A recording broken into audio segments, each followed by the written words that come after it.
আসসালামু আলাইকুম। ঈদের দিন অনেকগুলো ডেজার্ট আইটেম তৈরি করা হয়েছিল, সবগুলোই আমি শ্যুট করে রেখেছিলাম কিন্তু শেয়ার করা হয়নি। এই জন্য আজকে ভাবলাম আপনাদের সঙ্গে তারই একটা ডেজার্ট আইটেম আপনাদের সাথে শেয়ার করি। প্রথমবারের মতো বাসায় নরওয়ে সেমাই বানানো হয়েছিল, সেটাই আমি আপনাদের সাথে দেখাইতেছি। এই যে নরওয়ে সেমাই বানানোর সিস্টেমটা আসলে খুবই সোজা। ঘি দিয়ে লাচ্ছা সেমাইটাকে একটু ভেজে নিতে হবে। এরপর এখানে চিনি দিয়ে দিতে হবে। এটাকে সুন্দর করে কিছু সময় ভাজা ভাজা করে নিয়ে এটাকে আলাদা পাত্রে নামিয়ে ফেলতে হবে। এরপরে আরেকটা পাত্রে লিকুইড দুধ দিয়ে দিতে হবে। দুধটাকে কিছুক্ষণ জাল দিয়ে এর ভিতরে দিয়ে দিতে হবে কাস্টার্ড পাউডার। কাস্টার্ড পাউডারটা দুধটাকে একটু ক্রিমি টেক্সচার দেওয়ার জন্য এখানে কাস্টার্ড পাউডারটা ব্যবহার করতে হবে।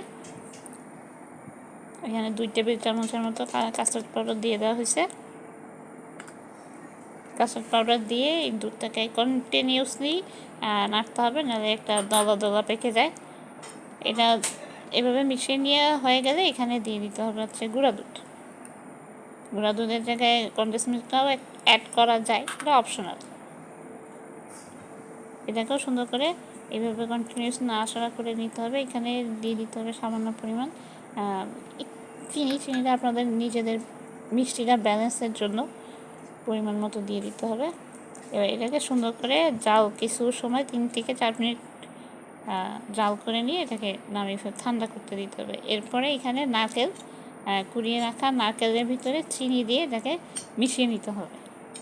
এরপর ডেকোরেশনের পালা। একটা পাত্রে প্রথমে একটা লেয়ার সেট করতে হবে ভেজে রাখা সেই লাচ্ছা সেমাইটা।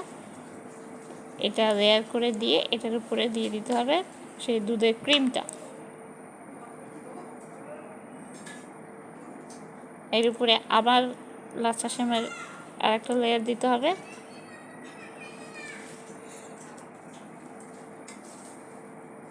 এর উপরে আবার দুধের ক্রিমটা আরেকটা লেয়ার দিয়ে দিতে হবে।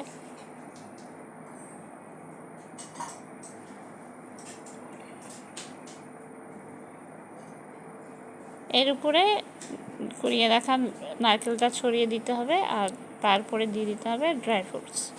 ব্যাস, খুবই সিম্পল হয়ে গেল নবাবী সেমাই। এটা প্রথমবার বানানো হয়েছে অ্যান্ড ইট ওয়াজ অ্যামেজিং। অনেক ইয়ামি ছিল। আশা করি আপনাদের সবাই ভিডিওটা ভালো লেগেছে। ভালো লেগে থাকলে আমার ভিডিওটা শেয়ার করে দিবেন। সবাই ভালো থাকবেন, সবাই সুস্থ থাকবেন। আজ এখানেই। আসসালামু আলাইকুম।